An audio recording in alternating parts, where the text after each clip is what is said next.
The vintage is in. Welcome to Out of the Parx with John Marks. I'm your co-host, Sam Stafford, alongside, of course, John Marks and the one, the only Maniac Malloy. And guys, we got a special show ahead because it is not just a regular Out of the Parx. We are officially playoffs out of the Parx. The Phillies and the Mets, they start tomorrow. NLDS, we have the Mets come in for game 1 and 2 Saturday and Sunday, and it's going to be crazy. It's going to be crazy, John. I was watching the game last night, and every week it was actually pathetic by Phillies fans and me included, worrying about the Mets all week. Oh, I don't want to face the Mets. Oh, they're hot. Oh, they were us 2 years ago. I don't want to face them. And then I finally said, what are we doing? What am I doing? Screw the Mets. So I'm watching the game last night. They're losing 2-0, and I'm starting to get disappointed because I'm like, damn, I got my heart set on them playing the Mets. And of course, Pete Alonso hits that home run in the 9th inning, and we get what we look for, where I was looking for. And then I'm like, damn, I wish they would have lost. Yeah.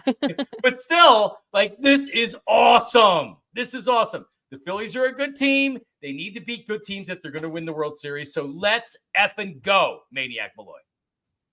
First time ever playing the Mets in the playoffs. John, I'm just like you. I saw the playoff schedule come out, the seedings, and all I could think of is just a magical run that would include beating the Mets, beating Shohei Ohtani and Freddie Freeman and Mookie Betts of the Dodgers, and then getting to the Yankees and beating the Yankees. That would be a most memorable run for this team to complete its World Series championship run. That would be phenomenal. Step 1 is down. Now we got to just go through and take care of business on step 1 and beat the Mets. And I think they will. Yeah, guys, I'm right there with you. I've been nervous all week about this Mets matchup, obviously, but somebody actually replied to something I put out on Twitter and just basically was like, this actually makes me feel better because they're more confident in how the Phillies would play against the Mets because it is your rival. It's like that hometown. Their fans are going to be more out and about. Obviously, we'll talk about that later. So it is like just everything going in it. They're more confident with how the Phillies will play against the Mets over the Brewers, where they probably would be more lackadaisical. And that actually made me feel more confident because, to your guys' points, they're going to come out hot. Whereas, yeah, you might have some teams come out off of this bye, kind of just easing back into it. This Phillies team, it gives them that extra motivation to want to knock the boots off of these people. You know what I'm saying? Yeah, I think it's a great point. The Mets aren't going to sneak up on you. So yeah. the Brewers, I can just tell you how it would have been today if the Brewers would have won. I did Fox 29 this morning. I did Good Day and then went on my PHLY show. We would have been like, yay, Phillies, we're in the divisional round, playing the Brewers. Rhys Hoskins is coming back. The Phillies are going to win this series, no problem. Meanwhile, people's hair's on fire now because the Mets and the Mets fans and everything else. So it really does. This now becomes a big national story between the Mets and the Phillies and the fans and us going up there and them coming down there. I wanted to bring this up. Maybe this will make both of you feel better as well. Remember in 2007, the Phillies hadn't made the playoffs since 1993. So it's a 14-year streak. And they were close. A couple of years with Larry Bowa and then early Charlie Manuel. They were close. They were good teams. They weren't good enough to make the playoffs. The Phillies were down 7 with 17 games to play. They beat the Mets. They won the division. And then that first series against Colorado, they got swept. And it was ugly. It was real because they had won their World Series. That was winning the division, and that was getting to the playoffs. And then from there, they just ran out of gas. The Mets, to me, watching them celebrate last night and watching their loser fans celebrate, because you got to feel good for them. Pat them on the head. It's been so long since they've been relevant and good. But I started to wonder, you know what? This isn't the bad news bears that's waiting for the Mets coming up tomorrow and Saturday. This is Zach Wheeler, who was the best or the second best starting pitcher in the National League all season long. This is a veteran team. This is a dynamic bullpen. So I'm just wondering, I started thinking man, I wonder if the Mets are going to be out of steam. They come in here thinking we're great. And the Phillies have something for them. Phillies are rested. Phillies are ready. This is a battle-tested team. I feel great about this series. I feel great too. They just have to hit. They have to hit and they have to have timely hitting because that's what the Mets team has kind of thrived on here in the last 2 weeks. And they've played a lot of meaningful baseball with their backs up against the wall. And it seems like they just will not die. This team just will not die. So I'm not sure I'm ready to, say that they're going to come out with a little bit of a hangover game, or they're going to, have already lost, a little bit of steam. I think they've got everything going for them, with momentum. It's all going to be about the buzzsaw that is Zach Wheeler, cutting them up. And if he can do it and keep them off the board early, and the Phillies just need to hit the ball. They need to be able to hit the baseball and move runners, and timely hitting. It doesn't always need to be, via the home run ball. And you've seen that early in the wild card playoffs. A lot of teams, hit just single you to death. That's what the Phillies are going to need to be able to do to jump on the Mets early. And also, you got to put these guys away. Don't leave them within striking range late in the game. One of the biggest advantages that the Phillies have, I think, is going to be their bullpen. The Mets bullpen, the one thing I will say with all these series, games and meaningful baseball that the Mets have played in the last week, their bullpen should be pretty used up headed into this series, which is going to be an advantage for the Philadelphia Phillies. Pat, you mentioned our lineup having to come out and having to be hot. And I think that's one thing also that we're not taking into consideration is we are people that talk about the team, and obviously that's our job. But then we also are fans. We're in the Philadelphia market. We all are from this area.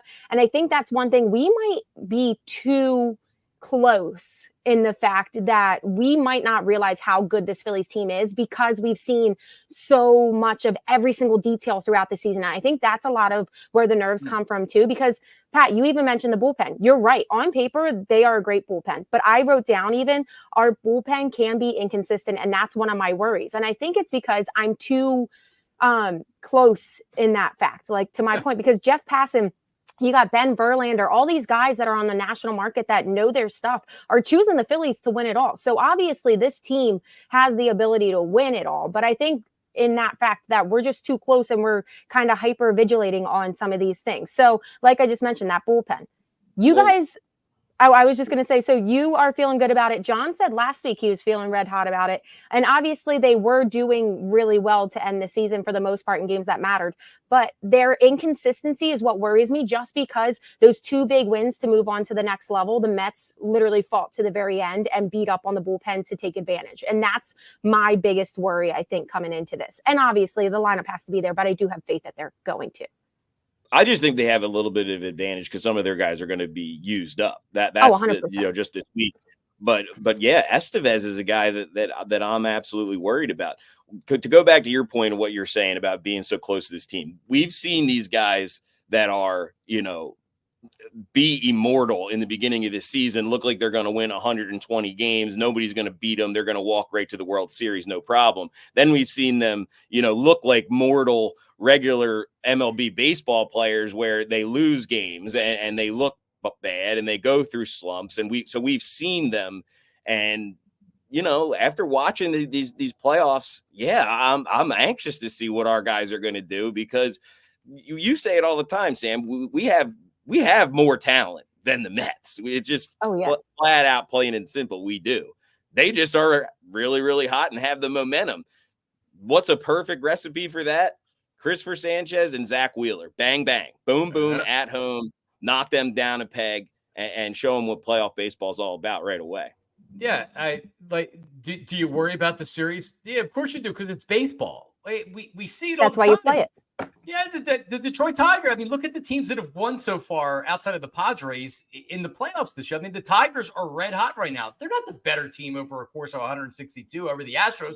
Right now they are. So there is something to being hot at the right moment. The fact that this Mets team, doesn't matter if they fall down a couple runs, they're always battling back. We've seen it over and over again. And it goes to Maniac and what you said earlier. Like game one, Saturday, Zach Wheeler starting for the Phillies. And I expect Wheeler to have a good outing. But if you get on the Mets early, you got to put them away. You can't score 4 in the first 4 or 5 innings, and then all of a sudden, it's the 7th inning, and now it's 4-3 because they've crept back in the game.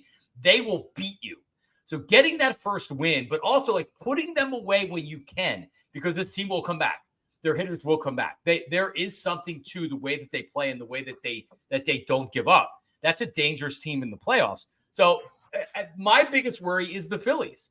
My biggest worry is what we've seen from the hitters last year in the Arizona Diamondback series. In the NLCS, we saw it. They went cold. So I'm not worried about the starting pitching. I think the starting pitching is going to be fine. I'm not worried about the bullpen. I think the bullpen's ultimately going to be fine. This team's got to hit. They have too many high-priced veteran hitters. Trey Turner's got to have a great series. Bryce Harper's got to have a great series. Kyle Schwarber's got to have a great series. Nick Castellanos has to have a great series. These guys have to show up on the plate as well. And honestly, if you're talking about concerns for this team, my bigger concern would be hitters rather than what they have on the mound with pitching. Okay, we'll see how it plays out, guys. You guys did mention momentum, and obviously the Phillies had a big part in this. But the past 2 years, the top 2 seeds in the NL were both upset in this NLDS round. So we'll see how it goes. Hopefully the Phillies are a part in that overturning as well. So guys, we did talk about how obviously we played them throughout the whole season. They were 7-6. This is a popular stat going around, so a lot of people probably know it. 7-6 against the Mets all season long, but 3 of those losses were Taijuan Walker. They're actually 7-3 when you consider just Wheeler, Nola, Sanchez, and Ranger on the mound. So that's a big factor in there. Wheeler did hold the Mets to just 2 earned runs the last time they played, September 22nd. Sanchez, we're all expecting him to be the game 2 starter, 2.21 home ERA. And Aaron Nola has allowed just Aaron Nola only allowed 6 earned runs in 4 postseason starts in 2023. Sorry, I read that a little bit wrong before. But so there's a lot of Nola. Big game Nola. Yeah. There's a lot of good on our side. And if you kind of go down to see their matchups, you already mentioned Wheeler's going to be game 1. So for the Mets, because they were playing all week round, they're a little bit shifted. So Tyler McGill or David Patterson will be game 1 starter for the Mets. Probably McGill. Probably both, by the way. If McGill comes out and he's having some trouble early. I think McGill, and then they'll go to Peterson. They'll piggyback him. I think you're going to see both of those guys. Okay, and then, Severino, game 2, game 3, Mania. So you'll see there kind of be one behind them. With those pitching matchups, obviously Wheeler, we expect him to come out strong. They need to take advantage of that game 1. How do you guys think game 2 and 3 could possibly go? Pitching aspects wise. Well, I mean, Chris Sanchez can have the best splits all he wants at home and that'd be great. And I would certainly have him as the game 2 starter. This is also the playoffs now. So you had one of the best closers in the game last night in Milwaukee, whose stuff was flat. And you can say sometimes you just come out and your stuff's flat, or that was the biggest situation of his life. That's a big spot. You're trying to close out a series. So we won't know what Chris Sanchez looks like until he comes out. But the fact that you have Aaron Nola game 3 and he can be in New York, and doesn't mean that he's going to have 10 out of 10 stuff, but I don't think he's going to be rattled by pitching up at Citi Field. Nola barely has a pulse when he's throwing out there. He's just throw the ball. I feel great. I do. I feel great that the fact that you have Nola to lean on for game 3. And guess what? As much as we might want to say, oh man, we're worried about Ranger Suarez, would you rather have like Taijuan Walker as your game 4 starter if you need him right there? So the strength of this pitching staff the strength of this team has been their starting pitching all year long. And it's going to remain their strength as we get into the playoffs, Maniac boy. I think that the key here is going to be your right-handed pitchers. The key here is going to be your right-handed batters going up against the Mets left-handed pitching. Okay. You when you especially have that lineup of Rojas and Hayes in the ball game. And also it's going to be interesting to see when will Topper put Edmundo Sosa in the ball game, and will he get an at bat, maybe in game 1 against David Peterson? And Sean Manaea, he looked pretty good. He's had some rocky starts here, but you got to be able to hit this lefty, in game 3 and in game 1. And when they go to the bullpen, the right-handed hitters are what I'm going to be hyper focused on in these games versus the Mets, because they got to produce. They have to produce. You can't be going up there automatic outs. And also it's going to be hard for the our left-handed hitters. So these righties, they got to pick up the slack. And I'm looking for Hayes and Rojas to be productive in some way. You have to be productive. The Phillies daycare, you guys haven't been too hot on them all season long, or at least I should say Maniac hasn't been too hot on them. But we've seen them in the postseason really come out big the last couple years. Do you think, you just said obviously Rojas and Hayes, how's your faith feeling still in Stott and Marsh and all those guys? Man, Maniac, when we talked about it, I was talking about it this morning on the PHLY show. Yeah, the when you have left-handed starters, your right-handed bats need to make them pay. If they don't, they're going to lose the series. Straight up. Schwarber's has the reverse split, so he's good against left-handed starters. If your Castellanos and your Trey Turner don't have above-average series, if JT doesn't make them pay, because if Marsh is playing against the lefties, he has shown that he's not great against the lefties. Stott needs to improve as well. Yeah, I mean it's tough, but you have to make them. You have to make them pay. You absolutely have to make them pay. And Stott and Marsh, I mean, does anybody feel good about Hayes playing at this point? I feel like I don't even know him as a Philly. I wouldn't even recognize him if he was out there. Now you're going to put him right in there when the playoffs start. So I'm a little skeptical on him. I would say it's going to be Alec Marsh. Alec Marsh. That's exactly it. Exactly. Love that guy. Brandon Marsh has, he has a home run off of McGill. I'm not worried about him. I think he could be my pick to go out of the Parx game one. Alec Boehm he needs to be his consistent self. Just put the ball in play and get base hits. Bryson Stott is the one who I'm all over, and I'm going to be all over from game one, and I'm going to be holding him at high accountability. And if he's not able to produce, I want to see his at bat go to Sosa against the lefty. Absolutely right away. So that's my order. I'm not as worried about Brandon Marsh. I think he is going to be who he is, and he can bop one out of there for you. He can hit you a double. Boom. He missed a lot of games towards the end of the season. I want to see him be consistent in putting the ball in play, no strikeouts. And Stott is just going to be the one that I'm going to be hyper focused on. He's the one I'm the most worried about for sure. Yeah, I think that's actually really fair because to your point, you got Edmundo Sosa, who's proved over and over again that he's ready for that spot. So if any of them do slack, especially Stott, why not put him in? You can't wait. Okay, guys. So we've talked about how much we hate Mets. It's just always one of the biggest rivalry for the last 2 years. I have gone to the stadium. Well, I guess not last year because I was having a baby, but the year before that, I was going to the stadium and always asking, like, we're playing the Braves. It's one of our rivals, but who do you hate more? And I always would hear they still hated the Mets more. This is the first time that they're playing in the postseason. Pat mentioned that. What are you guys thinking about what we're going to see at the stadium Saturday and Sunday? Actually, before we even get into that, I want to hear your interaction, John, with a Mets fan, because it was an extreme violation. Yeah, and I think Feldy has the picture. So I'm doing my show this morning, and about 8:45-ish, 8:50, right at the tail end of the show, I get a text message, and I can see it because it pops up on my phone, and I'm like, what is this? And I can see it's from my daughter's teacher. So my daughter's teacher is a Mets fan. She's a real Mets fan. She taught my older daughter last year. So we're going back to back with her. She's amazing. She's a great teacher. We love her. She's texting me. And she texted me a picture of my Lena, who has a Philly shirt on, wearing her Mets hat. And I'm gonna protect the innocent or protect her by not mentioning her name on here, guys. But yeah, so she's wearing a Mets hat. Like, you take it down, Feldy. Like, oh my God, what are you doing to me?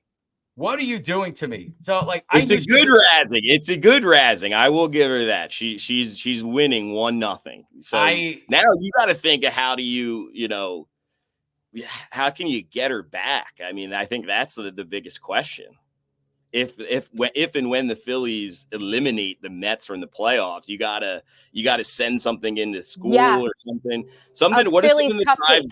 Yeah, get the cook. Yeah, Phillies cupcakes to get all the kids extra sugar high so that they drive her insane. So it's like a playful, good ribbing back. Is that a good move? Idea? That is a diabolical, maniacal move. But to your point, I didn't think about revenge, and that's what outside of the Phillies beating the Mets, which will be the ultimate revenge. There is something that we need to do to get back at her, because she said and she said whoops. That's what she sent with the picture. Whoops.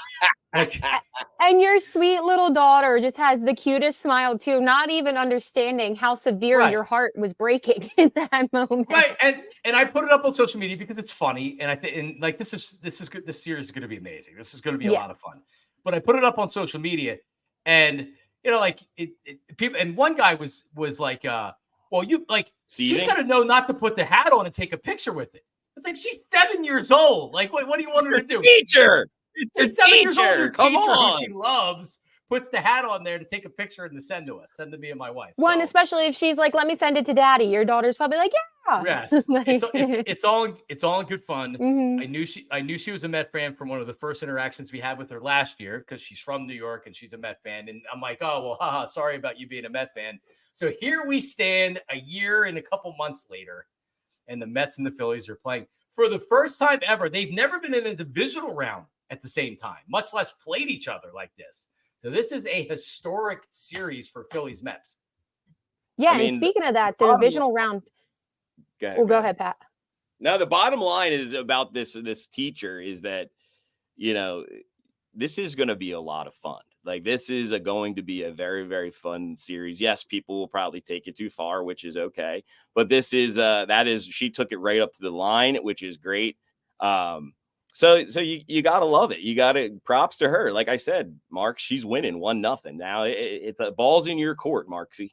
The shot has been fired. Yes. I do really like the idea of the Phillies cupcake. Like, that would be good. Send it in at once they win the whole thing. But speaking of that divisional round, guys, it is actually really cool to think about it. So you just mentioned they've never been in the divisional round against each other. How many miles separate these two teams? But then you also have the Padres and the Dodgers faced up on the other side. So it is really cool how that ended up working out. You got each other really close, and it will be fun because you got to assume some people are going to be making that trip. There was a tweet from Bob Nightingale earlier today about the hottest tickets in baseball. Phillies, not surprising, number one at $417 average per ticket for a Phillies game. Then Padres at $319 average, Mets $293, Royals $256, Tigers $223, Guardians $214, Yankees and Dodgers at the end. Surprisingly, Yankees at $117 and Dodgers at $114. Like, absolutely just crazy that those two markets are so low. Yeah. Wow. Yeah, that is a strange. Same reaction. Well, how the Yankees 117? Maybe because they're always in the playoffs, and Yankees fans are tired of seeing them lose in the first round or the second round of the playoffs, so they're waiting until the World Series. The Yankees win the World Series, those prices will go through the roof. Yeah. But I was surprised with the Dodgers, right? Like, it's Los Angeles. Everything's supposed to be more expensive in LA. I feel like it has a lot to do with just the just the meaningfulness of the games right away, for the, obviously the Mets being fans traveling down to Philadelphia. But one thing to point out here, and you were kind of, alluding to the fact of like how just nice it is, the setup, the way it worked out with, San Diego and LA, New York, Philadelphia. It's great setup for the Phillies because we've talked about it. They have the better talent. If you could sweep the Mets, which is what I think they should do, and I feel as though it's very, very possible that they're going to win 2 games at home, and then that's it. You win 3 in a row, and you have the Dodgers and the Padres duking it out for, that series is at least going to go 4 to 5 games, I think, for sure. Right. That's a great outcome for the Philadelphia Phillies. So I think the Phillies also need to, take advantage of this and even get a little bit more rest, beat up on the Mets, take care of them right away, and then wait and see who you got to play. Have these two teams playing extra baseball, using up their bullpens. That would be a great, great, great outcome for the Phillies. Well, that was one of the things I mentioned last week, Pat, too, was like, yes, obviously you want the number 1 seed, so you have home field advantage throughout. But that number 2 seed, with how things were panning out, I was like, this actually might work out perfect if they have that 2 seed with, yes, you have the Mets coming in, who obviously are scary. You can't sleep on them. But the other 2 sides just duking it out. I think it works out best in their situation right now. Absolutely works out the best for the Phillies in this situation. And it's one thing. It's all out in front of them. They just got to execute. And it's one thing, like a couple people were like, is that why they didn't perform well in Washington? Blah, blah, blah. They gave up. But I don't think they would intentionally do that. But it did work out in their favor. And we guys mentioned it. Momentum, everything. It's not always the best team. Yes, it's a series out of however many games each series. But baseball is a funny sport. And once you just make it in the postseason, we've seen it before, anything can happen. Yep. For sure. Wheeler is about to happen. It's all about Wheeler. Well, so guys, speaking about those tickets real quick, a lot of people are at it again. John, I've seen you talking a lot on PHLY about it. Everybody saying do not sell your tickets to Mets fans. What do you guys expect with that situation? Are we going to lose our home field advantage in this first round? What's going to happen? No, I mean, unfortunately, you can't control the secondary market. Is the secondary market. So I've seen the lazy narrative being put out there by some people in the media saying, "Oh, well, are Phillies fans really great fans if there's a ton of Mets fans that are there, right?" So you can have 5,000 Mets fans in a 47,000 capacity park, and if they're winning, they're going to be really loud, and you're going to notice them, right? It doesn't mean that they're 20,000 Met fans. If they're winning, they're going to be annoying and they're going to be loud. There's a lot of inventory. There's going to be a lot of tickets. The Phillies, like a lot of sports teams, if not all of them right now, they do this thing called with dynamic ticket pricing, to where like they don't go on sale. They go out in the secondary markets, and then based on supply and demand is what the price of them is for. Like the Phillies being $417 for an average ticket. Well, that's supply and demand. The Mets fans coming down from New York are driving that price up. So the less obviously supply and demand, the less tickets are available, like the more the tickets are going to be. So like regardless of us trying to not sell to Mets fans or taking them off the secondary market, like I was suggesting, and just selling them to family or friends or putting them on social media, it's going to be impossible to solve it like that. Mets fans are going to come down. Hopefully there's not a lot of them. And people ask me, well, if 20% of Mets fans come down, that there's not going to be 20% of the park with Mets fans. Could there be 4,000 or 5,000, 3,000 Mets fans at a game? As long as the Phillies are winning, you're not going to hear a lot from those Mets fans. If it's 5-0 in the sixth inning and the Phillies are losing, it's going to sound like it's Citi Field. So get on them early and stop them early, because I don't need to hear these Mets fans going crazy. I want to talk about what Sam said about the home field advantage. Okay, so for the last 3 years or so, we've heard nothing about how hard it is to play at CBP, and the Phillies have this incredible home field advantage. And what happened last year in the NLCS? Okay, the home field advantage, it seemed to not really matter all of a sudden, right? Listen, home field advantage, I don't care if there's 10,000, I don't care if there's 20,000 Met fans there. It shows that it doesn't matter if you pack that stadium out with 48,000 Phillies fans screaming and going crazy. That's not going to help you win the game. It isn't. It isn't. They said that. They tried to make it seem like, oh, it's such a hard place to play.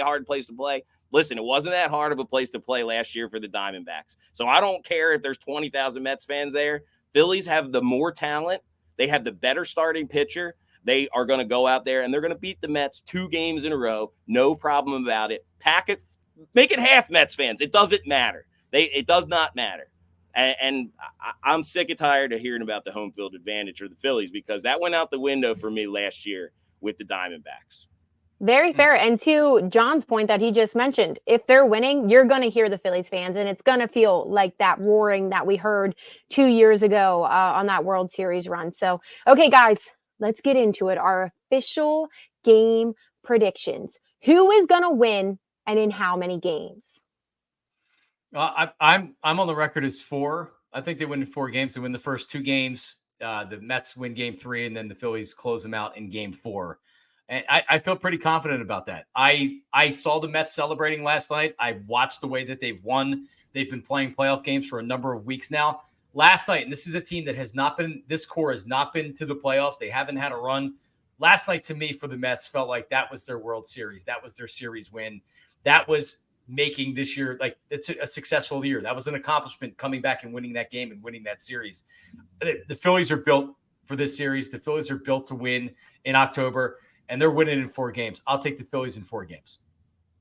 I love it, John. I'm taking the Phillies in 3 games. I think it's beneficial for them to sweep the Mets, get on with it, rest up, and watch the Dodgers and the Padres beat the living crap out of each other, and wait to see who you play in the NLCS. I think we have the advantage with Wheeler. We have the advantage with Sanchi pitching at home. I think you're going to see 2 big performances out of those Phillies starting pitchers, and then it's going to go to Nola. Big game Nola. Citi Field. Sweep them out of their own building, and that's going to set this team on fire to go on a run. and it's going to be great to watch. And that's my prediction. I think you should lay the 1.5 runs on Saturday and Sunday. I think the Phillies win by at least 2 runs, both of those games as well. I mentioned it earlier, Brandon Marsh, I think he will hit a home run. And I also am leaning towards Saturday and Sunday, sprinkle in a little bit on Edmundo Sosa to hit a home run. I think you might get a pinch hit opportunity and explode on one and send Citizens Bank Park into a frenzy. That's my predictions for NLDS. Phillies, sweep the Mets. Sweep them out of here. And I got Trey Turner. I got Trey Turner going out of the Parx with John Marks. Oh, I like that. Okay. Like so I'm going Phillies in 4. I think same thing. They win the first 2 games, lose game 3, win game 4. I'm going Kyle Schwarber leadoff home run Saturday. Game 1 started off with a bang. I love it. I love that. That's what you need. That's what they need.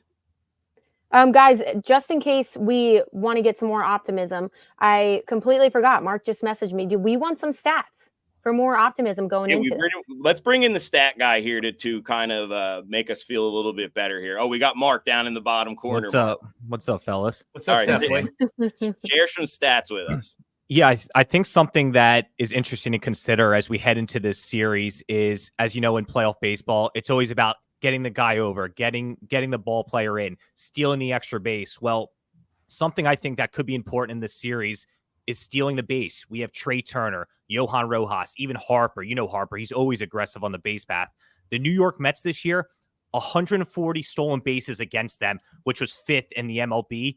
And the Phillies, 148 stolen bases for them. That was 4th best in baseball. So I think the Phillies have to take advantage on the base pass. If Johan Rojas is playing and gets a single, I want him taking that risk of going to second base.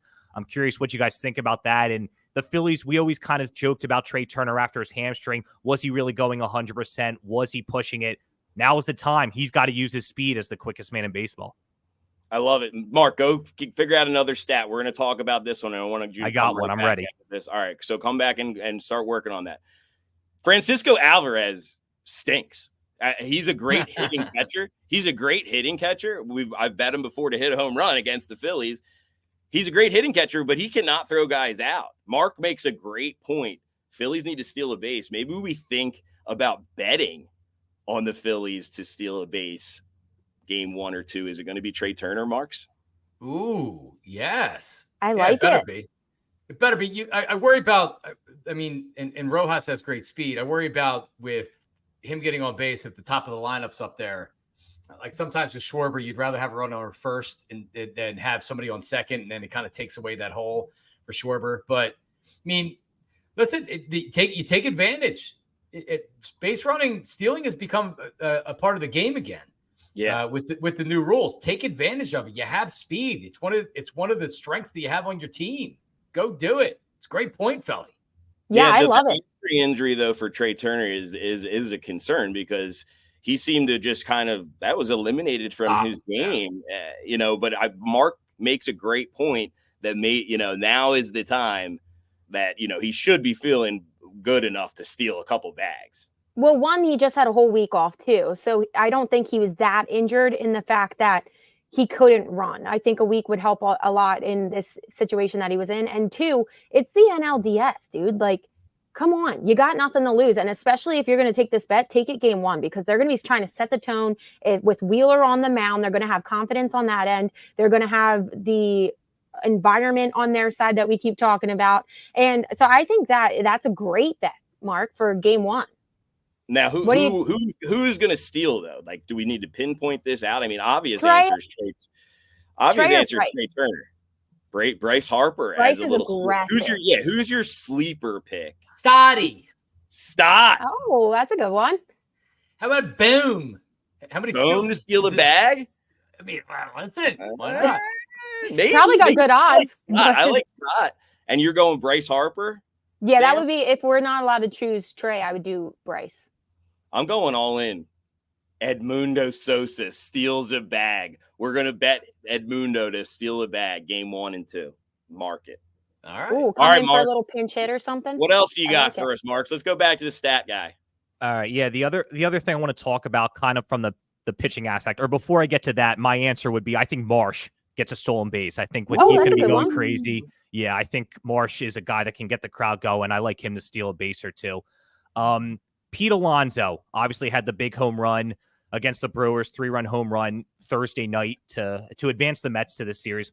In 13 games against the Phillies this year, he reached base 25 times. So almost twice a game against the Phillies, he was on base. Wow. Now, his strikeouts this year throughout the entire season, 42% of them were on the slider low and away. So I was kind of thinking, and that's kind of his weak spot, a low slider, especially from a righty. Now, the Mets are filled with righties, and the Phillies bullpen is filled with righties. Hoffman, Kerkering, obviously Strahm is a lefty, but he pitches righties well, and then Estevez. What are you thinking is the bullpen way to go? How do you think they're going to kind of attack Alonso? Because when you think of the Mets, it's Lindor and Alonso. Those are the two big pieces, and Alonso in the 4th spot. Could they bring in a Jeff Hoffman or a Kerkering in the 5th inning if it's 1st and 2nd, 1 out, and Alonso's up? Something like that. If you remember, Topper did it with Alvarado. If it wasn't last year, it was the year before when he was pitching well. He brought him in early. So ideally, you'd like Hoffman to pitch the 8th inning. I think Kerkering is probably your swing guy. He's probably the guy you bring in that early high leverage situation. And in the playoffs, we're so conditioned to Zach Wheeler throwing 6 or 7 innings. It's really tough to get your starter to go 7 innings in the playoffs, right? It's really, really tight. So you are going to have to use some of these high leverage guys earlier than you're used to that you normally use them in the regular season. So yeah, I would use Kerkering. I would consider using Jeff Hoffman. The problem was last year when you used those guys early, then you didn't have them late. And that's when you have to go to Craig Kimbrell and some of these other guys. And that didn't work. I would say, yeah, Topper's done it. We've seen him do it all the time. And he's kind of, I almost feel like he's like a trendsetter for this, or he's kind of hopped on the trend of them doing that recently in the major leagues where they just play the matchups versus, the role. I think Estevez is going to still stay in that 9th inning. They're going to keep him, but everybody else is going to be free game. The only thing is, Alonso hit that home run. Yes, he has been a Phillies killer. He hasn't been the Pete Alonso polar bear maniac of old. He has had a little bit of a down year. This is a bad sign for the Phillies to see him have a really meaningful, bop. So I hope that he doesn't get hot. He's not one of the guys though that I'm as worried about. It's going to be, the Iglesiases and making sure we get him out, the Starling Marte and keeping him off the bases. So yeah, they're going to probably go early to whomever and get Lindor out and get Alonso out and work from there. You just got to hope that one of these other guys doesn't beat you.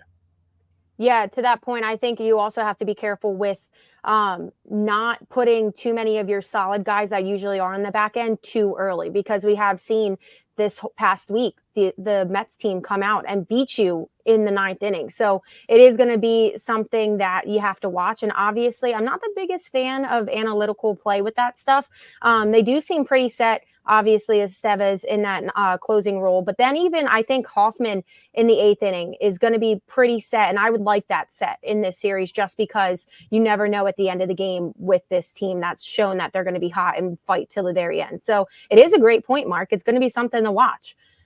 Mark, I want you back in too, because we all gave our official game predictions with who wins and how many games. What's yours? Yeah, I think I'm excited for this series.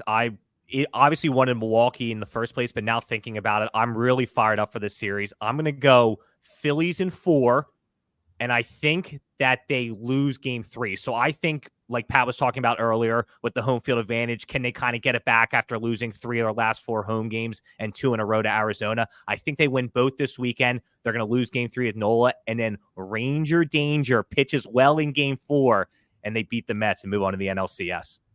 Wow. I love it. So sorry. I was just going to say, me, you, and John are all on the same page. Win in 4, lose game 3. So we'll see how that goes. Negative on Nola, John. Negative on Nola. Yeah. It was the theme of the year. True, but I think that this is a 3-2 or a 4-3 type game where the Phillies bats don't come out and don't look right. I think the Mets are too good of a team and have too much fight to get swept. But you win the first 2 games at home, I feel pretty good about this series. Well, and that's one thing we keep saying how much the Phillies, just the fact that it's the Mets instead of the Brewers, how that's going to lift them up and that's really going to energize them. We have to remember it's the same thing for the Mets. Like they've been performing well, they have momentum, and they probably hate the Phillies just as much as Philly hates the Mets. So that's going to be fun.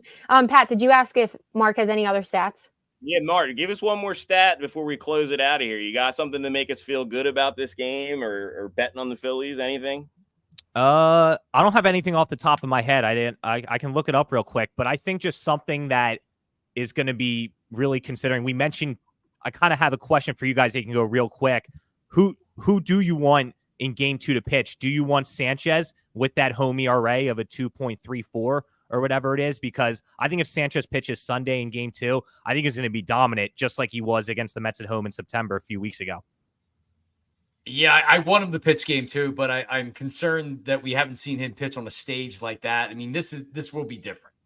I know he saw it. He was with the team previously. He saw it, but it's different when you actually take the mound. Maybe he rises to the occasion and he looks great, and I'm trending towards that. But yeah, I think he pitches at home. It just makes too much sense. Nolan makes a lot more sense on the road up in New York. He's not going to be phased.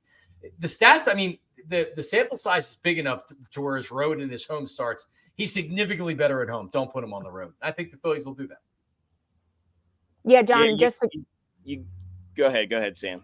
Oh, I was just going to say, to follow up with John real quick, I agree 100%. You don't know necessarily. I do have a lot of confidence in him because there were a couple starts where he started and we thought that he was going to be rattled after a terrible start, and he kind of showed how mentally strong he was. So I think he is going to have success, but because it is his first time, you want him as comfortable as possible. He's obviously way more comfortable at home, and in a situation with that magnitude, put him in where he's comfortable. So I like him in game 2 at home as well.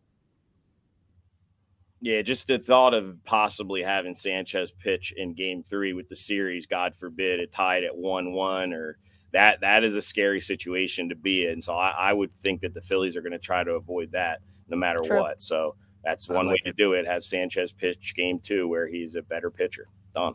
I'll leave you with this. Broad Street, better than Broadway. Go Phils. They're winning it all. Love the show, ladies and gents. I love it. We're fired up. I know, guys. Mark so I came in here, I was a little nervous, but I'm still a little nervous. You can't have no nerves going into this, but I definitely am more amped up. I think that the fact that it's the Mets is going to fire this team up. It's firing the city up. I think that we're gonna go right into this and we're gonna play hard, guys. Listen, I think with if it was the Brewers, if it was the Mets, I don't think either matter. They're going to win the series either way. But, yeah, like what you're saying, Sam, I think it's easier for the Phillies to get up to play the Mets now, and that's what you maybe could be concerned about with having a week layoff. So they're going to be ready to go. Game 1, first pitch, it's going to be business as usual. The whole having a week layoff, I would not worry about that one bit at all. Phillies are made for a playoff run, a long playoff run, and it all starts with Zach Wheeler. He's going to dominate. Look for him to take 7.5+ strikeouts. I would bet no under on Mets runs and the Phillies to win the game by over 1.5 easily. I think they take it game 1 and set the tone for this series. LFG, let's go. Go. I love it. Keeping it PG. And guys, I just want to close that out again with the Kyle Schwarber leadoff home run Saturday. I'm feeling it. It's in my bones. It's going to drive the city insane. And I like it. So hopefully, guys, that we can talk again, possibly Monday. That would be awesome. Monday. Okay, perfect. So I didn't want to set it Monday up 2-0. Monday as we head into game 3 on Tuesday, the off day. Saturday, Sunday, Tuesday, the first 3 games of this series. Let's go. Let's go, guys. I love it. So we'll talk to you Monday, and hopefully we'll be just as amped. We will. Go Phil. Rock and roll, baby. Go Phillies.